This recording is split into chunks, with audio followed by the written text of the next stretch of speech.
Hey, welcome back. Welcome to this third live training on following your calling. I hope you're having a great day so far. We are going to get into some deep and juicy stuff today in this live. So whether you're joining me live or whether you're watching this later is absolutely perfect, and you can still receive goodness even if you're not here live. So I hope you've been watching the other live videos. The first one was the perfect light worker mindset, and the second one was how to overcome people pleasing. So in those two live videos, I've been talking about how we have these two kind of minds, so to speak, that we can tap into. The default one is like the lower mind. It's this habitual, programmed, automatic response unit that is contained, it's filled with all of our fears and doubts and all of our old traumas and all of our expectations and attachments and our likes and dislikes and all of that stuff that's just quite unconscious and pretty habitual, just happens automatically. That's like the lower self, and that kind of mind is also very linked up with the mass consciousness of humanity. However, we have this other beautiful mind that's outside of all of that programmed mess, the higher mind or love that we can tap into, and this is what I've been trying to get through these trainings, is that is the ticket to following our calling, because that is where our calling is coming from. It's not coming from all of the fears and the doubts and all of that stuff. In fact, the fears and the doubts act as a block to our calling coming in, as we're going to talk about more today. So if you haven't seen those first two videos, go back and check them out, just to give you a background to what we're talking about here. The way I like to describe it is that you could kind of symbolize your avatar this lifetime, your body, mind, personality, being that you've identified with as being you. You could say that is like a stained glass window. You know, like a unique pattern. Everybody's got a unique pattern, this unique colors, this unique design. You're the stained glass window, right? Well, that stained glass window is not really doing anything unless the light is shining through it. Wouldn't you agree? So we just go around thinking we're the stained glass window. And it's not until we start to connect with our calling and start to connect with the loving higher part of us that we start to attract and bring in the light to start to shine through this window and light up the world with whatever the unique pattern it is that we are, you know. So what happens when we want to bring in more light? So let's say we want to expand our Dharma, expand into our Dharma, expand into doing what we love. We want to be more free. We want to experience more love. We want to have more fun. We want to bring in more light. So the light starts to come in, but what happens is that it shines through that stained glass window, and the stained glass window that we are pretending that we are has become kind of dirty. You know, there's clumps of dirt all over it, which represent our fears and doubts. So when we want to bring in more light, it's like when you bring in the light, it starts to shine up and show up what is there that's blocking it. And this is what happens. This is why our fears and our doubts come up when we want to expand and grow and be more authentic and do what we love and all of that stuff, we will open up our heart and get inspired and want to bring in the light. So the light will start to come in, and then boom, up comes the fear or the doubt, because it's the light shining through our stained glass window and pointing out to us where we need to do a bit of clearing in order to allow the light to be able to come through. So it's all part of a natural and perfect process of expansion. So when we want to expand and then our fears and our doubts come up to block that, it's not that we've gone the wrong way. It's not that we can't do it. It's not that we've failed, It's just that looking at that fear or doubt, or transcending it, or reprogramming it, or seeing it another way, letting go of it, is how we expand. It's how we allow the light to be stronger, brighter, and more embodied within us. I just want to reiterate that when we get a block or a doubt, it is an invitation for growth. It is like our guidance system going, come, this is where you need to look. This is the next piece of the puzzle for you. If you listen to what your body, your feelings, and you're saying here with this doubt and this fear, if you can be with it and face it and let it go, you will expand into that thing that you wanted to expand into. So instead of letting it block us, we want to look at it, right? So before I talk about how we do that, let's just look at, well, how did those fears and those doubts get there?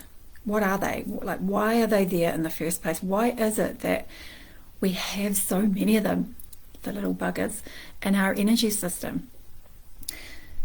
So this is important to look at and to understand, because when you understand this, it'll help you to release those fears and doubts. So all of those fears and doubts that are trapped in your emotional energy, so I call them like trapped emotional energy. It's the triggers. So we go through life and we look at something on social media, and all of a sudden we get triggered. Our partner says something, all of a sudden we're so angry or so jealous or so insecure about something. We've got these emotional like time bombs, haven't we, inside us, that somebody says the wrong thing, does the wrong thing, and they've pushed the wrong button, and all of a sudden, out comes this emotion that has been trapped in there for, God knows how long, right? Could be lifetimes, could be just this lifetime, who knows, right? The thing is that, why is it in there? Why is it trapped in there? It's trapped in there because at some point you experienced something that you didn't know how to deal with at the time. So it could be anything, like could be something in your childhood. You might have wanted to play with some friends in the playground, and they said, go away, we don't want to play with you. You felt this pain that you didn't know what to do with, so you just kind of tried to push it away, get it down, like disassociate from it, and then the mind started going and making up an interpretation of that event. Well, those people don't like me, I'm unlovable, I'm not lovable by anyone, I'm always going to be rejected, people don't want to play with me, so the mind starts making up this story and dreaming up this reality to do with that original wound, that trauma, that thing which in and of itself doesn't really have any particular meaning. It just caused a feeling, and if we were evolved enough, we could just feel that and let it through and carry on and never be bothered by it again. But instead we block it, we don't want to feel it, and then the mind starts making up these stories about it, and then that trapped emotional energy starts to attract other kind of situations, similar situations to it, which if we can't process, just seem to compound the original misinterpretation. They just seem to compound that belief that I'm not lovable, people don't want to play with me, I'll always get rejected, life rejects me, I'm not wanted by groups of people, people don't like me, so on and so on and so on. We're just going to keep attracting similar stuff to keep giving us the opportunity to see it a different way every single time. We always have that choice. Am I going to look at that feeling now that it's got triggered? Am I going to give it a chance to move? Am I going to feel it? Am I going to face it? Am I going to transform it? Or am I just going to keep shoving it down and avoiding it, blaming it? Blaming it's a good one. And not really letting it through. And so you see, we've got all these pockets of trapped emotional energy in our system from all of the lives that we've lived, and all of these different, which are called samskaras in the Hindu terminology or Indian tradition. A samskara is simply trapped emotional energy. We have all of these pockets of trapped emotional energy all through us, and they interact. So, we might get triggered by somebody, and then that trigger kind of triggers this other trigger of insecurity, and then that insecurity triggers this trigger of grief about this other thing. It all just plays out this big, it's almost like a big cloud of programmed habitual responses and reactions and coping mechanisms and beliefs and likes and dislikes and attachments and desires and pushes and pulls and all of this in this big programmed cloud, which is like the lower mind. And all of us have that, and they're all kind of linked, and it's all this big global lower mind energy, which is kind of a normal. That's the thing. It's the mass consciousness of the world. When we want to actually reach beyond the cloud of our own stuff and find loving sanity, that's not considered normal. This is the thing. This is why people pleasing is such a thing, because the people that you're used to having, relationships with and receiving love from, they're in the cloud. And if you want to rise above the cloud and do what you love and get into a new way of thinking, that means you'll be leaving that normal cloud that you once shared and moving into a higher one, which they won't understand necessarily. And that's really, really frightening for a lot of people. But it's necessary if we ever want to free all of us from this mass programming that we're all under. It's kind of like sleepwalking. You've probably heard that term. We're all walking around in our own conditioned responses to things and our own beliefs and our own, programs. And all of those programs, if we come back to the stained glass window analogy, they're like the dirt on the window, aren't they? So when we go, oh, actually, I really, really, really feel called to do this. We've had a flash of inspiration, a lightning bolt of clarity, and it opens up this ray, and the light starts to shine through. It shines directly into that dirt, on the stained glass window, and all of a sudden the doubts come up, the fears come up, and now we've got to look at them. But that is the way that will allow the light through.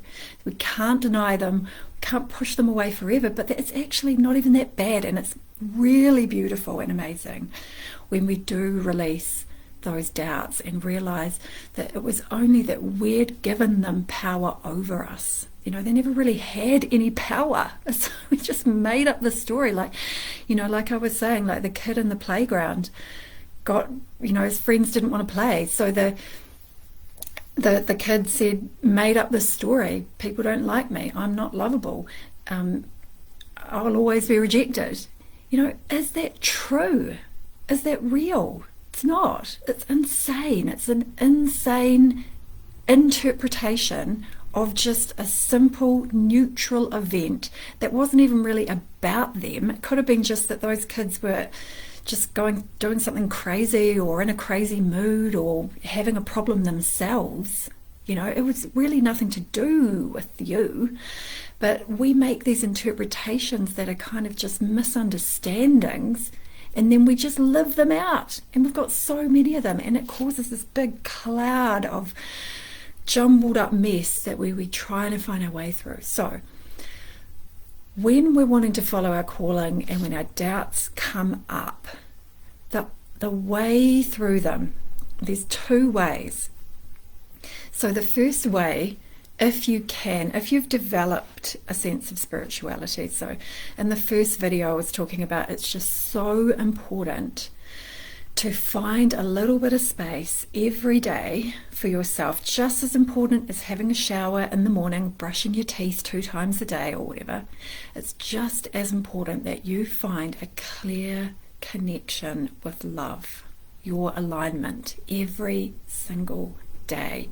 If you can find a little 5-minute pocket outside of this cloud of lower mind energy that I've been talking about, if you can find a clear little pocket of inner peace, of connection to love, of connection to source, of gratitude, of joy, of well-being, if you can tap into that every day, then that is a major, massive, huge gift. And I would even say it's more important than having a shower.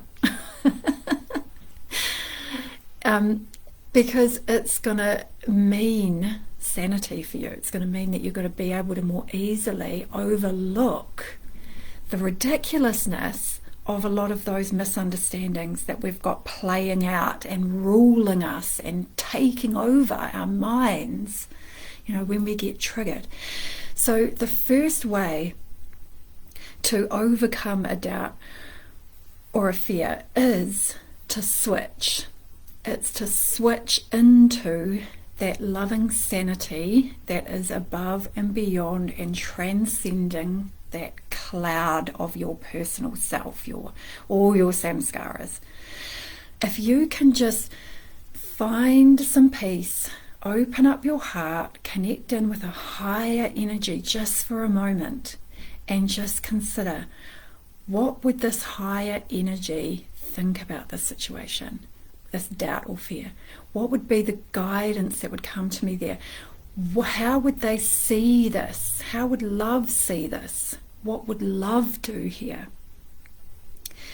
And it's like, in doing that, it's like you're rising up above the problem.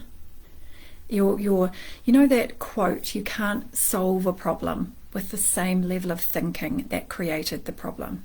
This is what you're doing here. So the fear and the doubt is this kind of energy. And what we tend to do is we tend to just go around and around and around in that and wondering why we're not getting any resolution. But it's like we've got to rise up, as though even, you imagine you're a building. The fears and the doubts are right down on the bottom floor. All you can see, well, you can't really see anything because there's just all buildings around you. There's no space, there's no clarity. It's just all this stuff. But if you jump in the elevator or the lift, you come up to the second, third, fourth floor, all of a sudden you've got this wider view. You can see a much bigger picture. So in that bigger picture, what does it look like? What does the fear or the doubt look like from this bigger picture, from this wider angle? What would love do here instead? What's the wise thing to do here? What's the sanity in this situation? And so sometimes when you're experiencing a fear or a doubt, if you've got the ability to rise above it and see with fresh eyes about it, that can shift you out of that fear or doubt. You can have an epiphany, you can totally shift your energy and you can make a better decision and move in a wiser, clearer direction just from doing that. And it might only take you 5 freaking minutes. Or you can just rumble around in the fear or the doubt for weeks and weeks and weeks if you want to. So the second thing that you can do, because if that doesn't work, because sometimes we're so emotional, we've got a lot of trapped emotional energy coming up. We feel really triggered. So we find it really hard to actually reach that clear, sane, loving space where we would get, the wider picture. If that's the case, if you can't just shift out of the energy of the fear and the doubt into love, to see it with new eyes, if that is something you just can't do, then you've got to release the trapped emotional energy first. And I mean, I'm not going to go into great detail about how to release the trapped emotional energy in this training, because it would just take up too much time, but I will give you the nuts and bolts of it.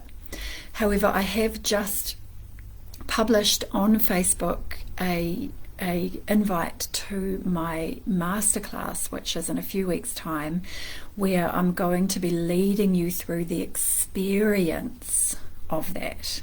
I'm going to be leading you through experiencing all the things we've talked about in these live videos. Instead of just listening to the theory, I'm going to guide you through some experiences to connect with that love that is beyond your cloud of fear and doubt, and to see things differently from that level. And I'm going to guide you through releasing the misunderstanding of the doubt and the fear, releasing the trapped emotional energy and replacing it with love.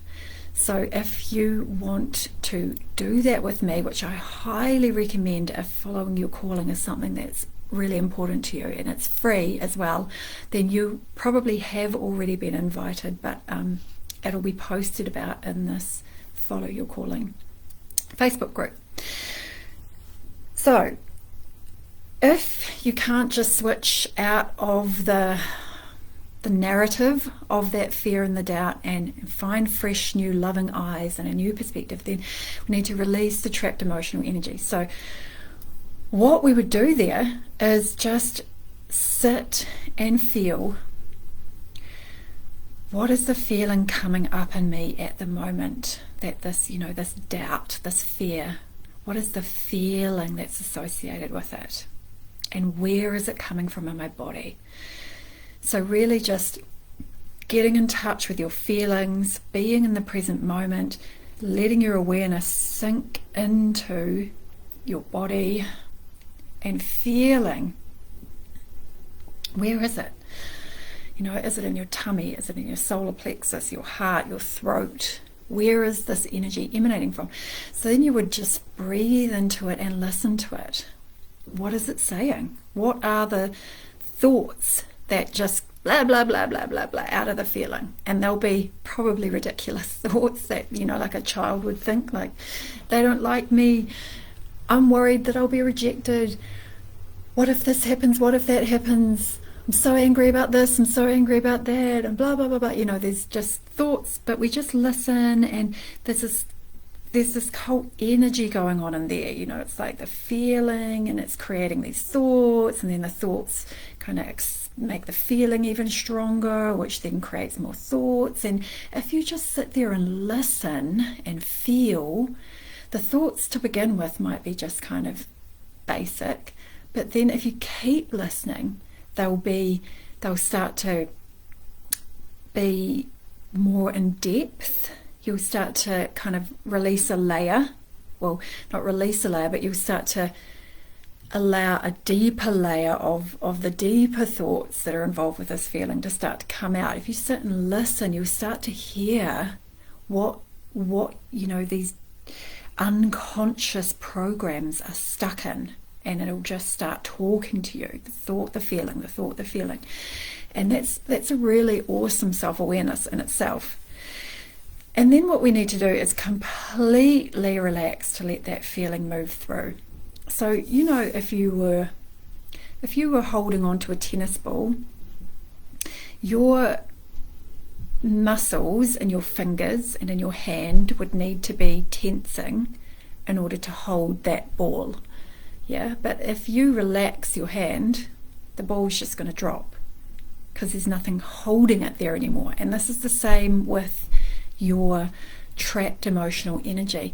We're generally holding it down because we have all these ways of pushing it down. Like we don't want to feel it. We dissociate from it. We blame it. We project it. We deny it. We do all these things to just not go there, right? But we want to do the opposite. If we want to let it through, we want to feel it. We want to feel and listen and allow and surrender and let it move. And so we relax all around it, because relaxing all around the feeling is kind of like our muscles letting go and dropping what was being held in there. So if you just relax all around it, the feeling's going to start to move, and it will move up, because you know how we've got this central column throughout our body that our chakras are coming off.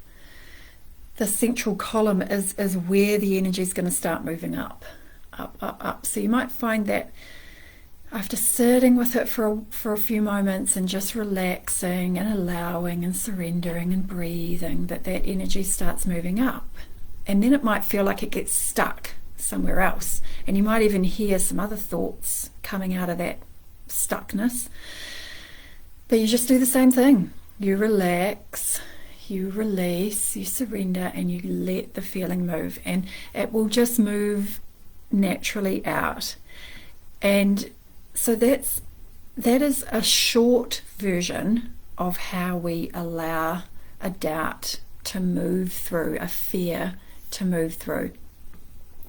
But there is more to it than that. There is more to it, and that's why it would be great if you really are interested in this to come to the masterclass, because I'll take you through it in more depth and give you more resources to do this for yourself, to be guided through this.